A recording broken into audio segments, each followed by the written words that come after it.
Round 2 is in the books at Pinehurst, and the greens were oh so slick. They had him running so fast, and world number 1 Scottie Scheffler barely, and I mean barely, made the cut. Clearly did not have his best stuff. It didn't matter. Scottie plays the weekend.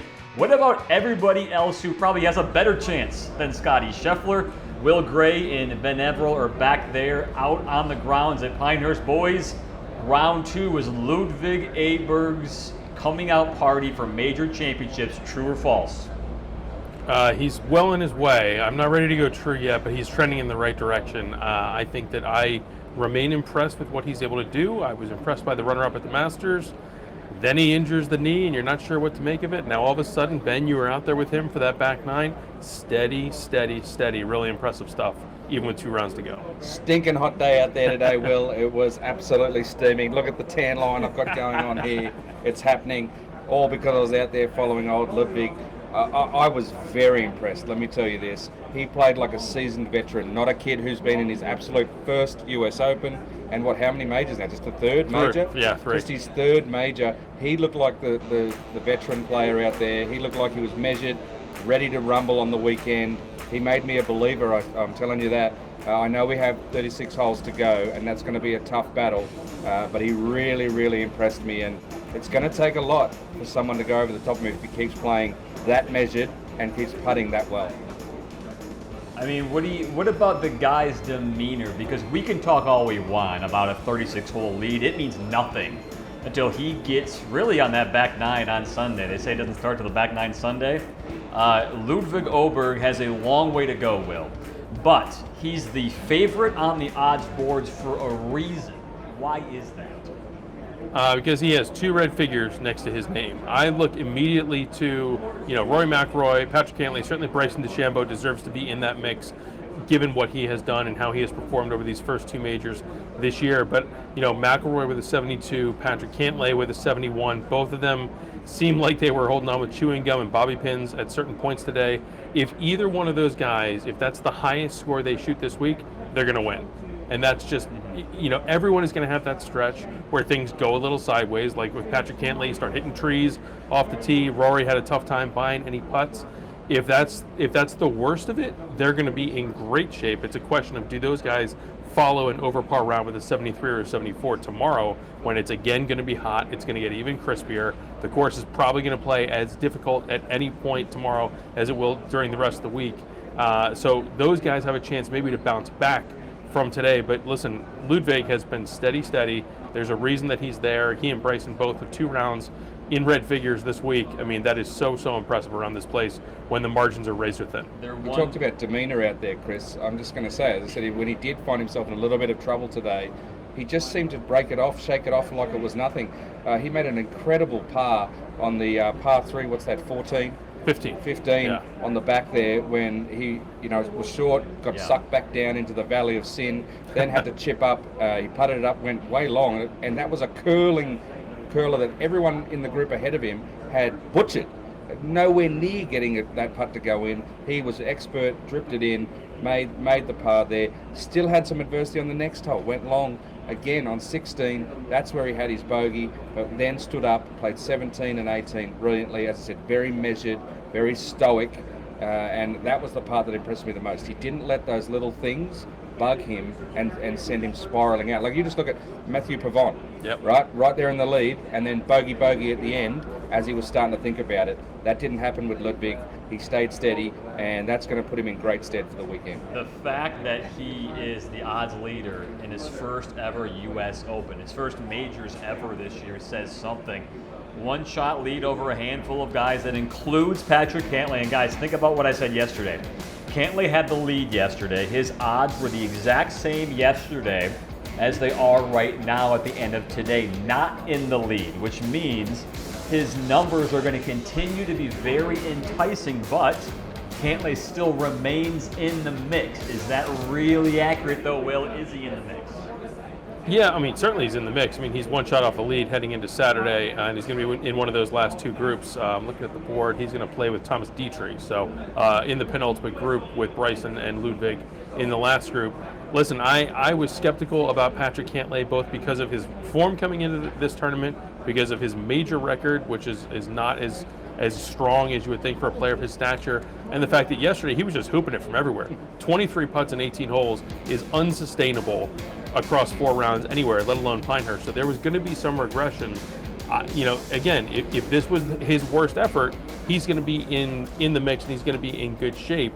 He was able to keep it on the rails. This is one where you want to make sure you're not losing the tournament. You're not going 65, 75. He did not do that. He got it in with 71. He's certainly within striking distance. I think that he's going to go out, as he said, with a similar game plan, tomorrow as he did these first 2 days. I think the odds remain true. I mean, like 9 to 1 feels about right, both given his major record and given the players around him that are so decorated between Rory and Bryson and Ludvig. Even Finau, you want to throw him in there. It feels about right, but yeah, Patrick Cantlay can win this tournament. He can win it, but I still go back to what we said yesterday. Only 4 top 10s in majors, and 3 of those were T8 or T9. Never really contended since way back when he had a T3 near his debut in majors, I think, somewhere. He was in the mix at the 2019 Masters and ended up with like a T9 that was a worse result than where he really was on Sunday, but we're splitting hairs now. Yeah, and I think I said I was out there obviously watching him a lot today. He's in the group ahead of Ludvig. He was scratching it around, and as you said earlier, Will, if this is his worst round of the tournament, he's definitely still in this thing. But if he continues to be a little off, it's going to be too hard basket for him to keep pace or to stay where he is. He can't keep making those, miracle putts or those great scrambling efforts as it even gets crispier, harder, bigger, the stage gets bigger. It's going to be interesting. And look, there's no doubt that temperament is going to be a big part of this for all of these guys. I mean, it's also stinking hot. It's hard. It's energy sapping out there. Yeah. It really is. So every part of your mental game has to be on. One mental mistake could end up with a double or triple. We saw many examples of that out there today, that if you just were a little off, was it Cantlay who said, 1 yard difference could be the difference between a birdie putt and a double bogey? Well, I love that. Rory had a great quote. He talked about it. He said on the 8th hole, he had 151 yards in. He was trying to land at 146. Mm-hmm. He said, if I land at 144, it's going to spin off the front. If I land at 148, it's going to bounce and roll off the back. So that's literally a 4-yard window that these guys are trying to hit from 150 out. I mean, they're pros. He hit it. He had a birdie putt, but that just speaks to, gives some quantified evidence to just how thin the margins are and continue to be out here at Pinehurst. How many yards would you have missed that by, Will? 17. Exactly. I just go back to Cantlay and a couple of those holes he could have really had disasters today, and he reeled them in. That double bogey putt, I forget the hole, was massive. If he can... 8. No, it was the same hole that Rory had mentioned that he was having trouble on, and that's what happened to Cantlay. Okay. He hits it over the green, then he hits it back to the front. He tries to chip, it rolls back. I mean, that's how quickly it can bite you here on number 2, and it's going to come for everyone at some point. It's how do you manage your misses and how effective are you at keeping the bogeys from becoming doubles and the doubles from becoming triples. For Cantlay, it feels like it's not going to happen until he proves it's going to happen, and those disasters, those near debacles are going to keep happening for the next 2 days is what everybody assumes. Now, you mentioned Rory McIlroy. People are assuming, well, Rory's going to fall off in round 2, and technically he did, guys. I mean, he had the bad start, but then he jumped right back up, got back up to 4 under par and flirted with the lead, then went back down to 3 under. He's 2 shots back of Ludvig right now. Was round 2 a concern for you, Ben? Did you feel like round 2 needed to be one where Rory showed he could put a stranglehold maybe, or at least stay in the lead, get in the lead, or is lurking a few shots back not a big deal? I would have liked him to play well, but here's the facts. He always has one bad round in majors. Yeah. If this was it, then he's in this up to his eyeballs. If that was the bad one, he is ready to rumble for the weekend. Okay, so it comes down to whether we think this was that potential eject round, or whether he just struggled like everyone else struggled. I think it's better for him that he's actually a little behind. I don't know about you, Will, but I like the fact that he's coming from a shot back or 2 shots back rather than being the front runner at this point. I think that helps him. I think it'll keep him, mentally in the process the whole way. Someone to chase down. I still worry. I don't want to drink the Kool-Aid too much. 10 years, it's a long time. The skepticism that I had on this show last night has not evaporated. I still have some questions about what Rory's able to do in the majors. I will say I did appreciate his temperament out there. I walked the last 9 holes with that group with Xander and Scotty. And after his birdie, I think it was on the third hole, it was his first one of the day, so it was his 12th hole of the day, his first birdie. He walked up to a couple of media members off on the side of the green and said, well, at least I'm not getting shut out today. And that speaks to at least you're able to keep a good, glass half full view of things. He said some of the right things in his post-round interview, and I do think that he didn't have his best stuff today, but he kept a 72 from becoming a 75. It's going to be totally a question, especially tomorrow, of can he clean it up, especially on and around the greens. Man, he had so many chances and was really unable to convert. The ball striking is there. If he's able to continue that and tune up the putter, he's going to be right in the mix on Sunday. You really felt like the Rory of the last 10 years was going to shoot that 75 or that one around that was going to get him out of it. It could happen tomorrow. It could happen Sunday. Like Ben, you said, it might not happen, and Rory could be in serious contention on Sunday and finally get another major. Now, a guy who's been really close to getting majors, mostly at the Open and at the Masters. You talked about Tiger Woods, the 2019 Masters, when Tony Finau was really close there at the end. Finau finds himself in the mix. He's also 2 shots off the lead, Ben. He's a guy who you could say is not proven, given how old he is on tour, and mid-30s sounds old to a lot of these guys. What about Tony Finau and the weekend he has to have and his realistic chances? Are they realistic? Hold on. First of all, we're not a place where mid-30s is old. Go ahead, Ben. Go ahead and talk. On tour. Yeah. All right, let me say this. I was out with Tony Finau this afternoon, and one thing that was very noticeable to me was that he was playing aggressive golf. He wasn't playing hold back golf. Oh, this is a US Open. Look out! Don't do this. Don't do that. Oh, I only go over to the middle of the green. He was taking aim at some pins and proving and just ripping drives, trying to make a number. And so I asked him about it after the round, and he admitted it. Yeah. He said, absolutely, we pre-planned for certain pins. We saw that the misses on the short side I could handle, so we wanted to have a crack and go for it. There's no point me holding back. If I want to win one of these things, I've got to have a go. And I was really impressed by his answer. Yeah. Like I was impressed by his play, but when he told me the reason why, it gave me even more confidence. So look, he's what did we work out, a 6-time tour winner. Mm-hmm. He hasn't necessarily been right in the mix for many majors, but he just had this vibe like, bugger you guys, I'm coming for you. Plus 1,200 at the halfway point, being 2 shots back, is really intriguing. Yeah. I do think that, as Ben said, it was very illuminating to get a peek inside his strategy, and it speaks to some of the difficulty of Pinehurst, where Finau basically said, today I would rather be short-sided and face an uphill chip than be playing to the safe side of the green and have to play downhill to the pin, because that's where he can really start to get away from you. So, as you said, he's got 6 wins on tour. He's got every shot in the bag. He has been a little quiet, it seems, early in 2024, starting to come around these last couple weeks. And this is a position where he's been here before, but not a ton.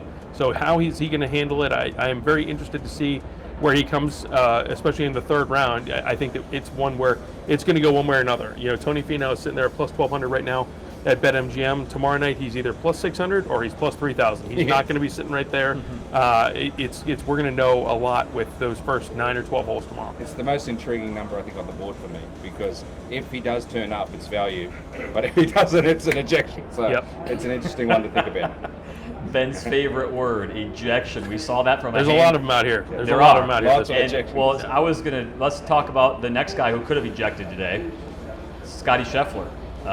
He clearly didn't think he was going to make the cut. I know when you talked to him, Will, he said, yeah, I'm not making the cut at that number at 5 over. Lo and behold, here he is. His odds are nowhere near the favorites. I can't even tell you off the top of my head what they are, because he's so down there right now. Scotty Scheffler, give me a good bet, you think, for Scheffler tomorrow. Is it the over-under on his scores? Is it number of birdies? Is it top 20? Can he get in the top 10? Will, give me something that people could maybe bet on Scotty Scheffler this weekend. I would look to the over on his round 3 score. I don't think that Scotty is a good fit for this course. I think that the greens here are in his head. He talked about the fact that he doesn't like the unpredictability of the Wiregrass. He got into quite a hornet's nest off the green on 5. It's one of the 2 par 5s out here. He's pin high in 2 and ends up leaving with a 7. So that can definitely stick in your craw. But listen, this is just an off week. He went out today, he didn't make a single birdie. There are not many golf courses on planet Earth where Scotty Scheffler can go 18 holes and not make a birdie. So he is here, as you said. We talked to him after the round. He didn't think that he was going to be here, but that might have been just a little bit of what you're expected to say in the moment. He was, he wasn't mad. He wasn't especially frustrated. I think he was a little disappointed, certainly with a 4/74 on Friday, and he talked about maybe he is running a little bit out of gas coming off that win on Sunday at the Memorial Tournament, and again, just the unpredictability of some of these wiregrass areas where that's part of the psyche of a U.S. Open, right? Everyone's going to hit bad shots. Everyone's going to get bad breaks. We saw guys like Patrick Cantlay get some rough breaks and be able to bounce back. Scheffler paid a dear price for some of his misses. But for me, it's really, he seemed totally frustrated and flummoxed on these greens. I don't know that one more round or another, 60 minutes on the putting green at the Thistle do over here is going to fix that for tomorrow. So I think odds makers are still going to have to come out with a pretty low number, maybe over under 70.5, and I would lean to the over. I'm not sure that I can buy into a Scotty Scheffler rally this weekend. Like, the only people that are happy that he made the cut on the number are those people that had him to make the top 10 in all 4 majors. Sorry to all those people who have it. He's gone. You're gone. It's not going to happen. He's still plus 240 only for a top 10 here. Wow. He's not shooting 5 under 2 days in a row here. That's not happening, right? It's not a PGA. It's not the Masters. There's no big roars going down the back 9 where guys make 5 birdies in a row. Not happening, and the entire field isn't going to implode to let him backdoor into the top 10. Plus, as you said, his attitude is just not there. Look, he'll move up. He'll move up the leaderboard. But theoretically, Yeah. he will. But I will say, to the people that laid the minus 2,000 price on Scotty Scheffler to make the cut, I would encourage you to visit your cardiologist on Monday. You need to just maybe take a brisk walk. Everything's okay. That was quite a sweat. you might want to reevaluate your life if you're going minus 2,000 on anybody to make the cut. Last person. The price is the price. The price is the price. Exactly. It is what it is. You can't Well, change it. we did call up. I did bring up the plus 800 that he would miss the cut, and I was ready to brag and say, "I told you, he's not a killer." You were wanting that too, Ben. You were secretly wanting that. You're like, we're gonna pull up that clip from Chalk Talk on Wednesday. When you said it, you said, "Do you entertain the market?" Will said, "No, I don't." Will was right. Yeah, he was right in the end, but like we were right in saying though. Correct. 800 versus 280, 280 to win, 800 to miss. Which was more likely? Like, if you just talk numbers, it was there. It's a U.S. Open. They're hard. They're very, very hard. Last guy I want to talk about here is still in this tournament, guys. Xander Schauffele, if it weren't for that double bogey later in his round, would probably be in the top 3 of odds right now. He was at 3 under, made a double. He's back down to 1 under par. The guy did not have his best stuff. Ben, I know you feel like he's a real contender this week, but can he still win this thing if he doesn't go lights out the weekend, because you know everybody who's ahead of him right now? No, he can't win is the short answer, because apparently only the top 8 can win. If you have to be within 3 shots of the lead, if you go by recent major history, the last 16 majors, and also 26 out of 28. Yep. Thank you, Justin Ray, for those numbers. But yeah, look, I will say this. He's second on approach still, so he's hitting the approach shots very well, which is a very important factor. And we talked about this yesterday. Let me have a look here. 147th in a 156-man field in strokes gained off the tee, something he's usually very good at. Yep. Something that's one of his actual strengths. So if he can figure that out, then of course he still has, a fighter's chance, a puncher's chance to make a move. But he is down to the fact where he needs to shoot a number that's under par. He is going to have to be 68, 69, 2 in a row, something when everyone, I know people will start to come back, but he can't afford any more big mistakes. It comes down to that, right? Like, he can't make the mistakes anymore. For sure. I will say, there's a lot of attention, deservedly so, on that double on 5 where he got into it with Scheffler and Rory. Honestly, they all kind of hacked it up short left of the green. But, we came into today, Xander's at even par. You wonder where he's going to go. He bogeyed the first 2 holes, right? I mean, we're sitting here over a breakfast latte saying, all right, Xander's out. And then he reels off 5 birdies to get into, 3 under par, and he was inside of 10 to 1 on the in-play odds board. And you think, man, this guy, I mean, he was really feeling it. And then, of course, the bogey or the double on 5 kind of derailed him. But listen, it takes a special talent to put 5 under for any stretch out here, especially as long of a one as he did to rebound and rally in round 2. He's going to need another 500 stretch probably tomorrow at some point because the bogeys will be there. No one's going bogey free tomorrow as far as I'm concerned. So you manage your misses, and then you need to find ways where you can get aggressive, like we were talking about earlier with Tony Finau. Find those green light pins and make the most of those chances. And Xander fans, hopefully you got on, 40-1 after those first 2 early bogeys. It was a big so ride. Live betting, remember to keep an eye on these things, especially in carnage weeks. 40-1 would have been a good get, obviously. I don't even think the biggest Xander fanboys out there would have had him at +2 winning this tournament. I don't care what odds they thought were going to be worth it. You mentioned 26 out of 28, which means there are outliers, guys. There were 2 of the last 28 who were not within those certain amount of strokes or certain amount of places on the leaderboard. Okay, I got 4 options for you right here. 3 of them are under par. 1 of them has won majors before. Tom Kim's a good player. No one's talking about Corey Connors, and certainly no one's talking about Russell Henley, Will. Which of these 4 guys do you like? Give me the big price on Russell Henley. I'm taking the Georgia Bulldog as much as it pains me. Listen, we know that Russell Henley is one of those guys that's flying under the radar, and his ball striking really speaks for itself. But his score splits this week are insane. He is 7 under on the par 4s. He's 4 over on the par 5s and 3 over on the par 3s. The easy holes, quote unquote, it's all relative, but number 10 and number 5, the holes that most of these guys are licking their chops to try and get a birdie on the card, he's 4 over through 2 rounds, and he's acing the most difficult stretch of par 4s that you're going to see all season. So listen, if you're buying into regression, at least in some parts of eventually he's not going to double 5 like he did today, like so many other guys did with that back left pin. If he's able to continue to rack up birdies on the par 4s, if the ball striking numbers continue to be where they are, he could make up some ground in a big way. He's been in the mix at the U.S. Open before. He was near the lead and held the 54-hole lead or share of it in 2021 at Torrey Pines. He's won on tour. The guy's not going to be totally scared of the spotlight. And listen, 100-1? 100-1? Yeah, sign me up. I was about to say, but he's struggling with the putter, but because I saw him miss a few short ones. But I've just looked, he's 10th in the field. Is he 10th really? in the field in putting. So in saying that, he missed some putts that he could have made, and he's still sitting there. So that makes me think that Will might be onto something. Although, if you give me a choice, I'm going to the major winner right there. I'm going to the Hideki man, who today snuck up on everybody with an early 66.